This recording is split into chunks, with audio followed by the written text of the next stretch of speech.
একটা প্রজেক্ট আসলে ফার্স্টে ওইটা বিভিন্ন ওই যে স্ক্রাবের হ্যাঁ হ্যাঁ হ্যাঁ ভাগ করে ফেলাটা হয়। হ্যাঁ, আপনারা এই যে ভাগটা করতেছেন কোন একটা তো টেমপ্লেট অনুযায়ী ভাগ করতেছেন, সব কাজ তো সব প্রজেক্টের জন্য করতেছেন না। চিন্তা করেন আপনার কাছে খুবই শর্ট একটা প্রজেক্ট আছে। এখন আপনার এই শর্ট প্রজেক্টের জন্য কি আপনার বারবার একই কাজ রিচেক করার দরকার আছে, নাকি আপনি একবার যে কাজটা করবেন সেটাই কি করবেন প্রপারলি শেষ করে পরবর্তী ধাপের জন্য আগাবেন? এটাই না আপনার কাজ শর্ট প্রজেক্টের জন্য। আবার চিন্তা করেন আপনার কাছে আসছে একটা বড় প্রজেক্ট যেটার জন্য আপনার মাল্টিপল সেক্টরে বারবার আপডেট করা লাগতেছে। যেমন ধরেন আপনাদের ইআরপি বা ধরেন হলো ফেসবুকের কাজ আপনার কাছে আসছে, তখন আপনি কি করবেন? প্রতিনিয়ত এটা আপনার চলতেছে না, প্রতিনিয়ত আপনার এই কাজটা করতে হচ্ছে না, তার মানে এটা আপনার আপ টু ডেট থাকা লাগতেছে, আপনার একটা বারবার এই জিনিসটাকে লুপের মধ্যে চালানো লাগতেছে। তার মানে কি আপনি সেটাকে আরেক মডেলে ফেলাবেন।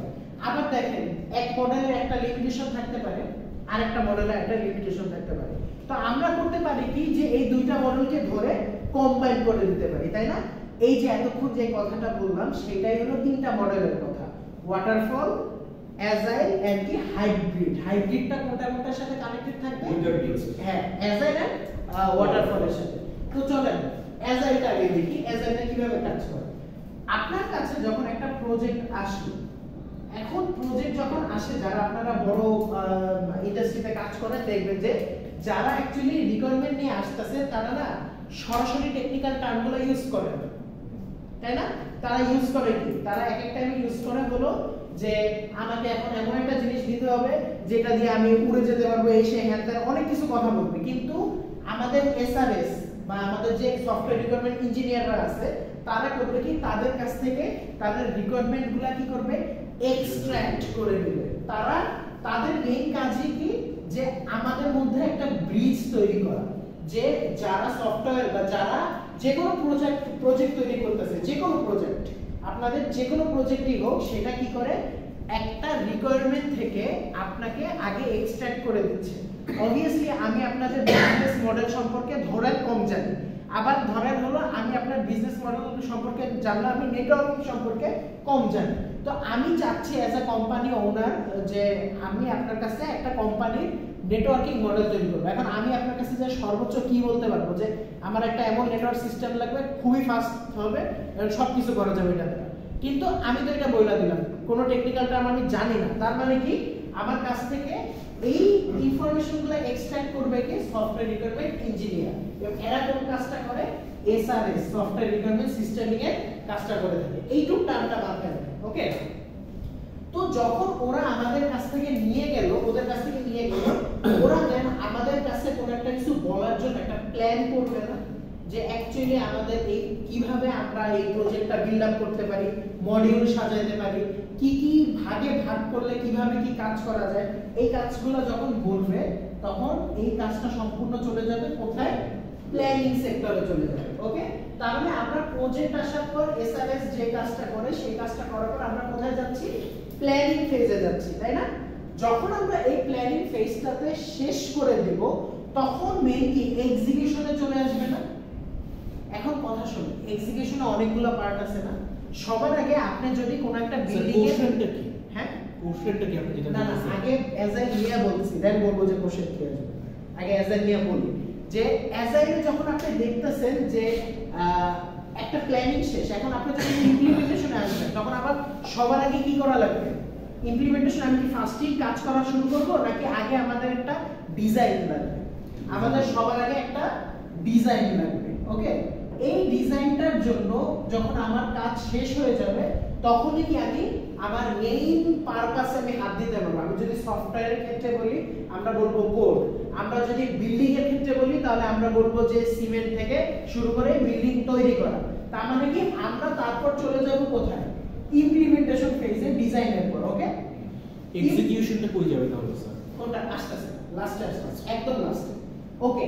এখন শুনেন, ধরেন আপনার কাছে একটা রিমোট আসলো, সেই রিমোটটা আপনি তৈরি করবেন। এখন এই রিমোটটা তৈরি করার পর রিমোটটা প্রপারলি কাজ করতেছে নাকি এই কাজটা কে দেখবে? টেস্টারটা দেখবে না? যে অ্যাকচুয়ালি এই জিনিসটা সম্পূর্ণ কাজ করতেছে নাকি। তার মানে আমার এই ইমপ্লিমেন্টেশন বা কোডিং বা আপনারা যাই বলেন সেটার পর কোনটায় আসতেছে, এটা টেস্টিং ফেজে আসতেছে, যে আপনার এই জিনিসটা কতটুকু প্রপারলি কাজ করতেছে কি করতেছে না। ওকে, একটু কি বুঝছেন? তারপর সেখানে সেইটার পর আসে হলো প্রপারলি অর্গানাইজ। কারণ আমি একটা জিনিস তৈরি করতেই পারি যেটা আমার প্রপারলি অর্গানাইজ নাই থাকতে পারে, তাই না? কিন্তু আমি এই জিনিসটা যখন তৈরি করব আমার আরেকবার রিচেক করাটা জরুরি যে এখানে আমার প্রপারলি অর্গানাইজ হয়েছে না। যখন আপনি সব ফেজগুলো পাস করে যাবেন তারপর আপনার কি আসবে, যেটা স্যার আমাকে একটু আগে বলছিল কি এক্সিকিউশন। ওকে, এক্সিকিউশনের আগে, আচ্ছা এখানে আমার ছোট হয়ে গেছে, যেটা অর্গানাইজ দেন কি এক্সিকিউশন। ওকে, এক্সিকিউশনটা যখন আপনার হবে তারপর আপনি এটাকে কি করবেন, এক্সিকিউশনের সবার লাস্ট ফেজটা কি হয় স্যার বলেন একটু? ইমপ্লিমেন্টেশন। ইমপ্লিমেন্টেশন মানে এটাকে কি বলে, কমার্শিয়ালাইজেশন। পাইলট প্রজেক্ট আপনার কাছে তো মানে আপনার আলফা ফেজটা থাকে, তাই না? যে আপনি কোন প্রজেক্টে এখন কাজ করতেছেন, টেস্টিং ফেজটা। যখন আপনার এটা এক্সিকিউশনও হয়ে যাবে, আপনার তো ইমপ্লিমেন্টেশন করার পর সেটা কি হয়ে যাবে, কমার্শিয়ালাইজেশন হয়ে যাবে না? আপনি কমার্শিয়াল ভাবে এটাকে বিক্রি করার জন্য রেডি করে ফেলবেন, তাই না? এখন চিন্তা করেন আপনার এই ফেজটার মধ্যে কি হচ্ছে, একটা লুপ আমি দিয়ে দিলাম। এখন কোশ্চেন আসতে পারে যে কেন এই লুপটা আমরা দিলাম, তাই না? চিন্তা করেন এই ফেজটা সবচেয়ে বড় এখানেই সুবিধা যে আপনি যখন একটা ডিজাইনে ভুল করতেছেন আপনি চাইলে এই পুরোটা এক্সিকিউট করার পর আপনি আবার প্ল্যানিং করে এই ডিজাইনটা কি করতে পারবেন, আপডেট করতে পারবেন, তাই না? আপনি আবারও একই জিনিস, আপনি যখন টেস্টিং এ কোনো একটা ভুল করতেছেন আপনি আবারও লুপিং এর মাধ্যমে আপডেট করতে পারবেন। যেমন ফেসবুক, এটা কি হচ্ছে প্রতিনিয়ত কি হচ্ছে, আপডেট হচ্ছে না? আপনি যদি এটাকে প্রতিনিয়ত আপডেট করতে চান তাহলে কি আপনার এই লুপটা ইনলেস ভাবে চলতে থাকবে না? যে আপনি আপনার কি ফেসবুক বন্ধ হয়ে গেছে, ফেসবুক বন্ধ হওয়ার আগ অবধি তো এটা ইনলেস অবধি চলতে থাকবে, তাই না? তার মানে কি আমার এই ফেজটাতে যখন আমি স্যাটিসফাই হব তখন আমি সম্পূর্ণ এটাকে ক্লোজ করতে পারবো। এর আগে আমি যতবার চাই ততবার কি করতে পারি, লুপিং করতে পারি। এখন কথা হলো যে এই লুপিং করার পর বা এই অ্যাজাইল মডেলের সবচেয়ে বড় সুবিধা কি, এই লুপিংটাই, তাই না? আপনি যতবার চাচ্ছেন ততবার এই জিনিসটাকে কি করতেছেন, মডিফাই করতেছেন, আপডেট করতেছেন, চেঞ্জ করতেছেন। চেঞ্জ রিকোয়েস্টটা আনলিমিটেড। হ্যাঁ হ্যাঁ হ্যাঁ, যে কোনো সময় আপনি যে কোনো টাইমে আপনার এই জিনিসটাকে আবার ওই মডেলের মধ্যে দিয়ে আপনি পাস করতে পারবেন। ওকে, তার মানে আমার সবচেয়ে বড় অ্যাডভান্টেজ হলো এটার লুপিংটা। তার মানে আপনি এটাকে আপ টু ডেট রাখতে পারবেন, তাই না? তার মানে এই সব জিনিস আপ টু ডেট প্রজেক্টের জন্য ইম্পর্টেন্ট। 3 বড় বড় প্রজেক্টের জন্য এটা সবচেয়ে বেশি ইম্পর্টেন্ট। ওকে, কারণ আপনার যখন বড় প্রজেক্ট আসবে আপনি কখনোই বলতে পারবেন না এটা 100% কমার্শিয়ালাইজ করার জন্য রেডি। তার মানে কি এটা আপনার প্রতিবার যখন আপনি অনেক কমপ্লেক্স প্রজেক্ট নিয়ে কাজ করবেন আপনি দেখবেন যে আপনি যখন এটাকে হ্যাঁ হ্যাঁ শেষ আপনি যেগুলো বলতেছেন হ্যাঁ এটা এগুলো আমার সব মিলতেছে। হ্যাঁ হ্যাঁ, একটু আগে যে ক্লাসটা করলাম ওখানে অ্যাজাইলটা যা বলছে সবই আবার উল্টা হয়ে গেছে। কেন? ওখানে বলছে যে অ্যাজাইল ছোট প্রজেক্টের জন্য। না না, ছোট প্রজেক্টের জন্য তো ওয়াটারফল, আমি বলি শেষ করি, ওয়াটারফলের জন্য কাজ করবে। আমি বলি কেন, শেষ করি আমি বলি তখন বুঝতে পারছি। এখন আমার কিন্তু একদম আমার আন্ডারস্ট্যান্ডিং এর সাথে আমার আগে যা জানা আমার মিলতেছে, তো ওইটা কেন আমার মিললো না আমি বুঝতে পারছি। আচ্ছা আমি আসতেছি, কিন্তু আমি যতদূর বুঝি যে অ্যাজাইলটা অ্যাকচুয়ালি ন্যাচারালি কমপ্লেক্স প্রজেক্টের জন্য ইউজ করে, কারণ এখানে আপনার বারবার লুপিং এর প্রয়োজন হয়। আমিও তাই জানি। হ্যাঁ, আচ্ছা আমি আসতেছি, সামনে আসতেছি। কেন কিছু এক্সেপশনাল কেস আছে, আমি আসতেছি। এটা কি আসছে, এই যে মুভির অ্যাড আসছে আর কিছু আসছে আমি তো এটা পিছে রেখে আমি আচ্ছা যাই হোক, আচ্ছা যেটা আমি বলতেছিলাম, আচ্ছা শেষ করি আমি। দেখেন যদি 4 নাম্বার পয়েন্টটা দেখতে যান তাহলে আপনি একটা জিনিস খেয়াল করবেন, আপনার অ্যাজাইল প্রজেক্টের ক্ষেত্রে আপনার পারফেকশন ম্যাটারটা ক্ষেত্রে বারবার চেঞ্জ আসতে পারে, কারণ আপনি কখনো স্যাটিসফাইড না। তার মানে কি এটা আপনার পারফেক্ট কখনোই আপনার হতে পারবে না, এটা আপনি চাইলে আপনি আবার এটাকে পারফেকশনের লুপে আনতে পারবেন। Isn't it? এখন সবচেয়ে বড় ফ্যাক্টর হলো অ্যাডভান্টেজ যেগুলো আছে তার মানে কি এটা ডিসঅ্যাডভান্টেজ গুলো আছে। আচ্ছা আপনারা আমাকে বলেন তো যে এই অ্যাজাইল মডেলটা যারা কাজ করে বা অ্যাজাইল মডেলটা যারা ইমপ্লিমেন্ট করে তাদেরকে কি বলে জানেন? যারা ইমপ্লিমেন্ট করে অ্যাজাইল মডেলটার সেক্টরগুলো, এই প্ল্যানিংটা ইমপ্লিমেন্ট করে বা ওই যে সেক্টর বসায়, সেটাকে কি বলে? স্ক্রামিং। ওকে, বা স্ক্রাম বলে কাইন্ড অফ, যে আপনি হ্যাঁ যে এই ইমপ্লিমেন্টেশন এই অ্যাজাইল মডেলগুলো আপনি প্রপারলি ডাইরেক্টলি ইমপ্লিমেন্ট করতে পারবেন। এখন দেখেন সবচেয়ে বড় ডিসঅ্যাডভান্টেজ কি? এইটার কোন আপনি খুঁজে পাবেন? এই প্রজেক্ট কখনো আপনি ফুল স্টপ দিয়ে বলতে পারবেন ম্যাক্সিমাম টাইমে যে ওকে দিস ইজ ডান? কখনো বলতে পারবেন? প্রপারলি কখনোই বলতে পারবেন না। তার মানে আপনি এটার ফাইনাল এস্টিমেশন টাইম কখনো বলতে পারবেন না যে okay this is my final outcome বা this is my final estimation time. Agile প্রজেক্টের হচ্ছে যে কন্টিনিউয়াস প্রসেস। দেখেন আপনি ফেসবুকের মালিক, আপনি দিন শেষে চাচ্ছেন যে এখন ফেসবুকের মধ্যে এআই ঢোকাবেন।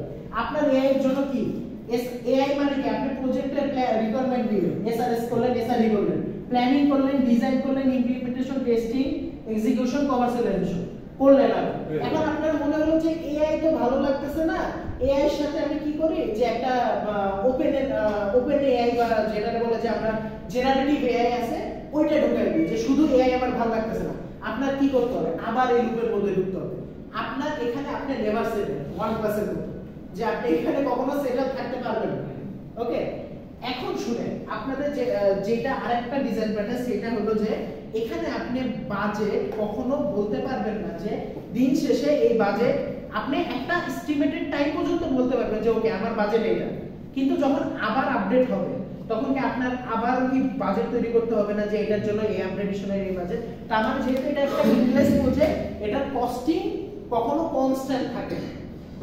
আপনি অ্যাজ আ প্রপার যদি ইন্ডাস্ট্রিয়াল পারসন হয়ে থাকেন তাহলে আপনার অলওয়েজ মাথায় রাখতে হবে আমি যদি এই কমপ্লেক্স প্রজেক্ট তৈরি করতেছি, আমার এই প্রজেক্টটা এখন হয়তো বা আমি এটাকে ডেমো দিলাম, শো করলাম, কমার্শিয়ালাইজেশন করলাম, কিন্তু আমার সামনে এটার দরকার হইতেই পারে। এটা কি স্যার কোন প্রোগ্রাম বলতেছেন?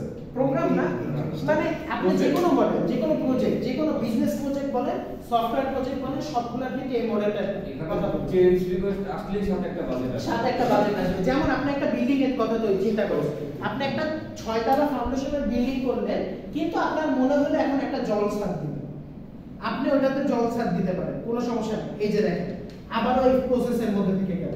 2, আপনি জল ছাদ দেওয়া শেষ করলেন, এখন আপনি চাচ্ছেন যে ছাদের উপরের যে কার্নিশ ওখানে আপনি পুরাটা বাগান বানাবেন, আবার আপনার এই প্রসেসে নেওয়া লাগবে। 3, আপনি পুরো বিল্ডিং এর রং চেঞ্জ করবেন, ডেকোরেশন চেঞ্জ করবেন, দেখেন আপনার আবার ওই প্রসেসে নেওয়া লাগবে। তার মানে আপনার এজ আ কোম্পানি পারসন আপনার মাথায় রাখাই লাগবে কি অ্যাজাইল মডেলে আমি যেহেতু আমি অ্যাজাইল মডেলের টার্গেট করছি, কোন একটা কমপ্লেক্স মডেল আমি টাচ করছি, তার মানে এটার সামনে আমার টাকা আরো ঢালা লাগবে, এখানে আমার কৃপণতা করে লাভ নেই। ওকে, এখন শুনেন এই জিনিসটা মাঝে মাঝে ছোট প্রজেক্টের ক্ষেত্রেও কাজ হবে। কিভাবে কাজ হবে আমি আপনাদের বলি। আপনি যখন এই প্রজেক্টটাতে কমপ্লেক্সিটি বাড়াচ্ছেন বা একটা প্রজেক্ট একটা ইনিশিয়াল পর্যায়ে কেমন থাকে, খুব বড় থাকে। আমাদের যখন আমাদের যখন সবচেয়ে বড় যে কি বলে এটাকে কি যেন বলে এটাকে, হ্যাঁ দারাজের যখন প্রথম ওয়েবসাইট বের হয়েছিল ওইটা একদম ফার্স্টের দিকে কেমন ছিলেন আপনারা সবাই? একদম ধরলেও মেজাজ খারাপ লাগতো, এবং বলা হতো যে যদি মানুষের মানে ই-কমার্স থেকে যদি মন উঠে যায় তাহলে একমাত্র কারণ হবে দারাজ। কারণ হলো এটা প্রজেক্ট যে প্যাটার্নটা ছিল বা এটা যে পুরো সাইটটা ছিল খুবই জনপ্রিয় ছিল। এটা তখন কি আমার একটা ছোট ফেজে ছিল না, এইটাকে আপনি কন্টিনিউয়াস প্রসেসে বড় করতে পারবেন অ্যাজাইল মডেলের মাধ্যমে। এই কারণে বলা হয় যে আপনি যদি এক বড় প্রজেক্ট চান তার মানে এটা ইনলেস প্রজেক্ট, একদম আপনি টার্গেটই করে রাখবেন। আর আপনার প্ল্যান আছে যে ওকে একটা ছোটখাটো প্রজেক্ট বানাবো, কিন্তু আমরা চাইলে সামনে এটাকে মডিফাই করতে পারবো, তখনও আমরা কি ইউজ করতে পারি, অ্যাজাইল ইউজ করতে পারি। এই জিনিসটাই হয়তোবা সামনে বলা হয়েছিল, এটাই কনফিউশন ক্রিয়েট করছে। আচ্ছা, এখানে একটা ব্যাপার আছে, বলেন কমপ্লেক্স সিস্টেম বা বড় লার্জ স্কেল যেটাই বলি না কেন, ডিপেন্ড করে আসলে হচ্ছে এটা কোন ধরনের অথরিটি বা কার জন্য সফটওয়্যার, এটা হচ্ছে মেইন। হ্যাঁ, কারণ এখানে যদি ডকুমেন্টেশন এবং রেগুলেটরের ব্যাপার থাকে, রেগুলেটরের ব্যাপার মানে হচ্ছে আমার রেগুলেশনগুলো ফিক্সড, দ্যাট মিন্স আমি জানি আমার আউটকামটা কি হইতে হবে। এটা পয়েন্ট। আর সেকেন্ড হচ্ছে যদি আমার এখানে প্রচুর ডকুমেন্টেশন লাগে, হ্যাঁ। যে এভরি স্টেপ আমাকে ডিসক্রাইব করতে হবে, অথবা আগে হচ্ছে আমাকে এসআরএস অথবা বিআরএস দেওয়া থাকবে, হ্যাঁ, হ্যাঁ, এই ক্ষেত্রে হইলে অবশ্যই হচ্ছে ওয়াটারফল, ওকে মানে ওয়াটারফল বেস। তার কারণ হচ্ছে আমি ওইসব ক্ষেত্রে আমার ব্যাকে যাওয়ার কোনো কারণ নাই, গভর্নমেন্টের রুলস রেগুলেশন এসআরগুলো ফিক্স, কনস্ট্যান্ট প্রসেস ওই অনুযায়ী বাচ্চা করে Yes. কোম্পানির জন্য ফিক্সড, আমি ওখানে যাব। জি, জি, আমি জি। ওইখানে যদি অ্যাজাইল রাখি তাহলে হবে বিভিন্ন সেক্টরের বিভিন্ন ডিপার্টমেন্টের প্রত্যেকটা অথরিটি প্রত্যেকটা তার মতো করে এটা চেঞ্জ করার চেষ্টা করবে। ইয়েস এই জন্য এই ধরনের লার্জ স্কেল প্রজেক্টগুলোতে ওয়াটারফল দেওয়া হয়, ফিক্সড করে দেওয়া হয় যে আমি যদি এই স্টেপ থেকে পরের স্টেপে যাই আমি জীবনে আর কোনোদিনও ব্যাক স্টেপে আসবো না। এইটাই। ব্যাক স্টেপ আসতে হলে তোমাকে বাদ দিয়ে নতুন করে শুরু করতে হবে। ইয়েস কন্টিনিউয়াস প্রসেস যাতে না এটা হচ্ছে শুধু ওয়াটারফলটা এই ক্ষেত্রে, আর হ্যাঁ। এছাড়া লার্জ স্কেলে যেখানে ডকুমেন্টেশন নাই মূলত, হুম। মানে ডকুমেন্টসে লেখা আছে যে এইটাই হইতে হবে, শুধুমাত্র ওই ক্ষেত্রেই আসলে হচ্ছে ওয়াটারফল ব্যবহার করা হয়। Yes. তো আগের ক্লাসে হচ্ছে কি স্যারের কনসেপ্ট ঠিক আছে, কিন্তু স্যারের নোটসে যে জিনিসগুলো ছিল ওটাতে কিছু ভুল ছিল, স্যার হয়তো খেয়াল করে নাই। আচ্ছা, আচ্ছা। স্যার ওই জিনিসটা ভাবে এক্সপ্লেইন করছে, দ্যাটস ওয়াই কনফিউশন হয়ে গেছে। ওখানে লেখা ছিল যে লার্জ স্কেল, বিগ স্কেল এবং কমপ্লেক্সের জন্য অনলি ওয়াটারফল, ইয়েস এরকম কিছু কথা লেখা ছিল। এইটার জন্য ওখানে প্রপার এক্সপ্রেশনটা ছিল না, যে ফিনটেক সফটওয়্যারগুলো কিন্তু সবকিছু ওয়াটারফল মেথডে, হ্যাঁ হ্যাঁ হ্যাঁ হ্যাঁ কিন্তু ফিনটেক সফটওয়্যারগুলো কিন্তু ওয়ার্ল্ডের সবচেয়ে কমপ্লেক্স সিস্টেম, কিন্তু ওখানে লেখা ছিল যে সব দেওয়া আছে না ওয়াটার। না সব যাবে না, যে উনি যেটা বললেন কনস্ট্যান্ট সেট করে দিছে, আপনি যদি কনস্ট্যান্ট প্রপার্টি থাকে, কনস্ট্যান্ট কনস্ট্যান্টই থাকে তাহলে আপনি আর ব্যাক করতে পারবেন। আচ্ছা যখন আমরা ওয়াটারফল করব তখন অটোমেটিক চলে যাবে। স্যার একদম ঠিক আছে, যে আপনি যে এটা ঠিক আছে, এই হ্যাঁ, concept ই। ওই জিনিসটার উপরে হয়তো স্যার এক্সপ্লেইন করতে ওখানে স্যার, তাহলে আমার question হচ্ছে লেখা ছিল, তাহলে স্যার খেয়াল করে নাই জিনিস। হইতে পারে। স্যার আমার কোশ্চেন হচ্ছে স্যার আমার ওয়াটারফল ইউজ করার কি দরকার? আচ্ছা, আচ্ছা। আমি যদি অ্যাজাইল মেথড এটা কন্টিনিউয়াস হয়, আমি আপডেট না করলেই তো চলে। আমি ওয়াটারফলে যাওয়ার দরকারটা কি? আসি এখন আসি আমি। ওয়াটারফল না সমস্যা আছে। ওয়াটারফলে আপনি যাচ্ছেন তখন আপনার ডকুমেন্টেশন অলরেডি আছে, কারণ নইলে আপনাকে তো ঘুরাবে। আপনি সফটওয়্যার কোম্পানি, আপনি যখন 10 কোটি টাকার সফটওয়্যারটা বানিয়েছে, আপনার 2 বছরের সাপোর্ট আছে, ওই 2 বছর আপনি 20 কোটি টাকা খরচ করাবেন। Yes. ওকে মানে ইয়ার এটা খরচ কমানো। সবচেয়ে বড় কথা হলো বাজেট ইস্যু। বাজেট ইস্যু, আমি এটাই বললাম যে আপনার বাজেট ইস্যু নিয়ে, কারণ সবকিছু আপনার বিজনেস মডেল নিয়ে পরবর্তীতে চিন্তা করতে হবে। যেমন ওয়াটারফল জিনিসটা কি হয়, ওয়াটারফল হলো একটা 5টা ধাপের একটা স্টেজ, বা আপনি স্টেপ বলতে পারেন বা সিঁড়ি বলতে পারেন, বা এটাকে আপনারা ওই যে যদি ট্যুরে যান তাহলে ঝর্ণার মতো বলতে পারেন, যে এটা আসলে ঝর্ণার মতো নামতেছে। এখন আপনি কখনো দেখছেন যে ঝর্ণার পানি রিভার্সে যায়? না। এই কারণে এটার নাম দিয়েছে ওয়াটারফল। কেন? এখানে হচ্ছে কি ফার্স্টে তারা রিকোয়ারমেন্টস গুলো নিচ্ছে। স্যার একটু এক্সাম্পল দিয়ে কোম্পানি কয়েকটা স্যার। আস্তে আমি আপনাদের একটা ল সফটওয়্যারের কথাই বলি একটু পর, যে এখানে ল সব ডিক্লেয়ার করা আছে, ডিক্লেয়ার করা আছে। স্যার 5 মিনিটের মধ্যে শেষ করতে হবে আমাদের। হ্যাঁ আমি নিজেও যাব, আমি এই জন্য দৌড়ানোর ট্রাই করতেছি। স্যার ল তো চেঞ্জ হয়, সেই ক্ষেত্রে কোশ্চেন করেন না। হ্যাঁ ধ্যান কোশ্চেন করে না আসলে পুরো গেম না কোশ্চেনটা করবে। 5 মিনিট সময় একটা 5 বাজে, কয়টা বাজে? একটা 5 সুবহানাল্লাহ। আর গেল তারা মানে দিই। আচ্ছা ঠিক আছে দাঁড়ান।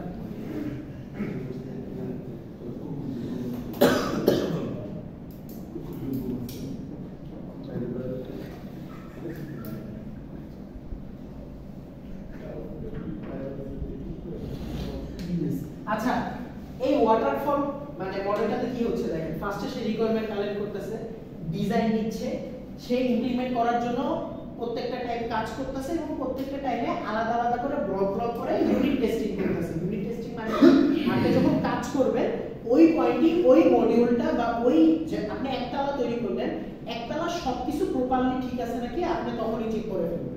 তারপর কি যখন আপনার এই ইমপ্লিমেন্টেশন শেষ হবে, পুরো 1 থেকে 6 তলা সব ঠিক আছে নাকি এই জিনিসটা টেস্ট করবে, তারপর সে কি করবে, রিলিজ করবে বা কমার্শিয়ালাইজেশন করবে। এখন চিন্তা করেন এখানে কি হচ্ছে, এখানে আপনি সম্পূর্ণ প্রসেসটাতে আমি কিন্তু একবারও লুপিং বলি। লুপিং কেন বলি না, কারণ এটা যদি আমি লুপ করতে, হ্যাঁ লুপিং আছে, লুপিং ওয়াটারফল আছে বা এটাকে বলে আইটারেশন ওয়াটারফল, বাট এটাতে আমরা এখন যাচ্ছি। এইটা যদি আমি লুপিং করতাম তখন আমার হইতো কি, আমার এখানে সবচেয়ে বড় যে কনস্ট্যান্ট বা নিয়মটা আছে, আপনি একবার এখানে যদি কোনো ভুল করেন বা কোনো কিছু করেন, আপনি এখানে আসার পর আর উল্টা যেতে পারবেন না।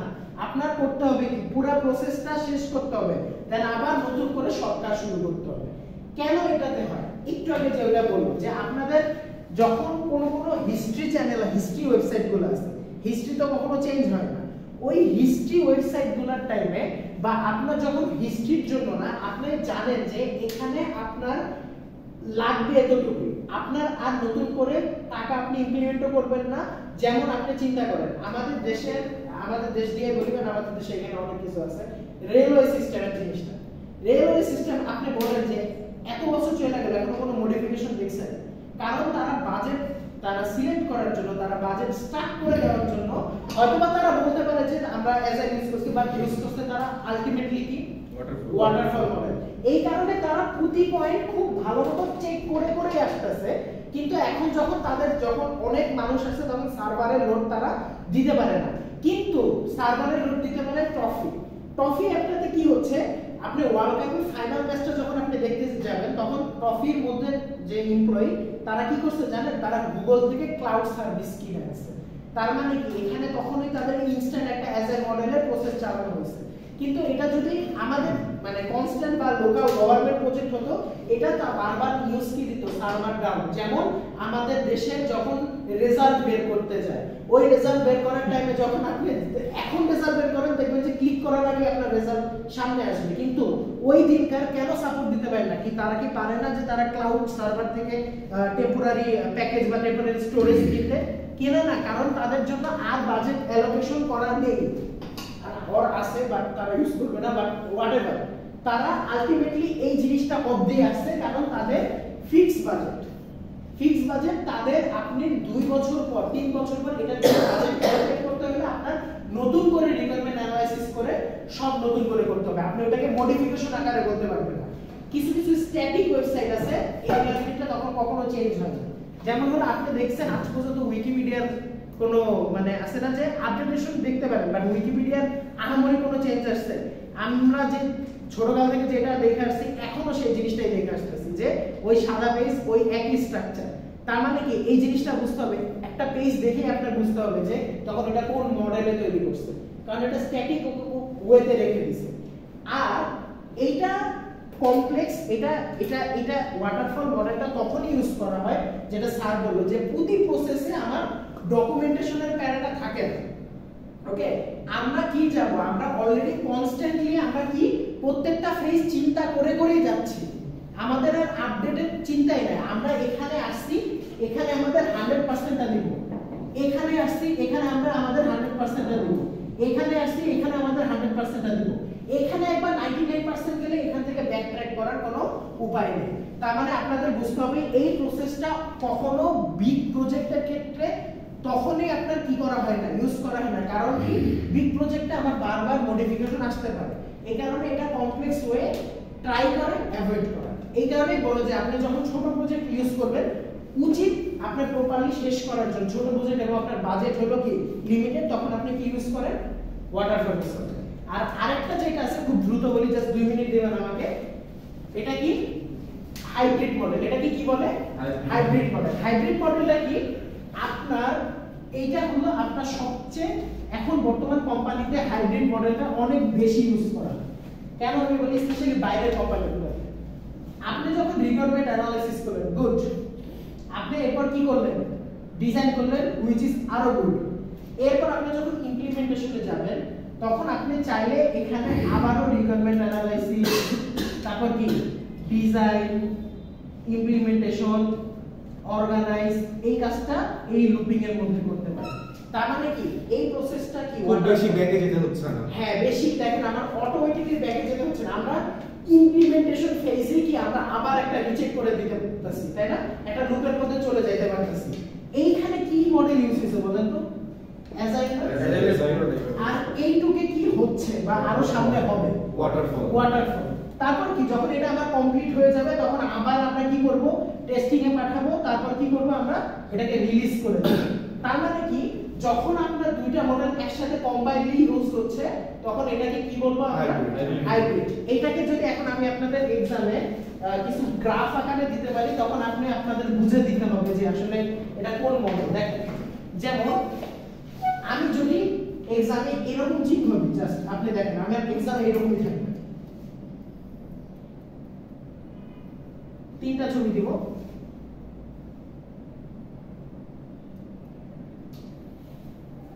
তাহলে আপনাকে বলতে হবে যে কোনটা কোন মডেল। লাস্টেরটা হচ্ছে হাইব্রিড, Hybrid। এটা হচ্ছে অ্যাজাইল, Agile। আর এটা হচ্ছে ওয়াটারফল। এই তো এবার কি বুঝতে পারতেছেন? আপনি দেন ওই অনুযায়ী সুবিধা অসুবিধা বলে দিবেন এন্ড টেস্ট কেস থাকবে যে আমি এই টেস্ট কেসে স্যার এটা কি program or software or system কি জিনিস? সব আপনার জন্য যে কোনো জায়গাতে, আমি যে বিল্ডিং এর কথা বারবার কেন বলি, মডেল জাস্ট ওকে। এইটুকু দেখে আপনারা টেস্ট কেসও থাকতে পারে যে আমি একটা টেস্ট কেস বললাম কোম্পানি এই টাইপের প্রোডাক্ট বানাতে যাচ্ছে, আপনি বলবেন কোন মডেল ইউজ করবে। Clear sir? Okay, thank you সবাই।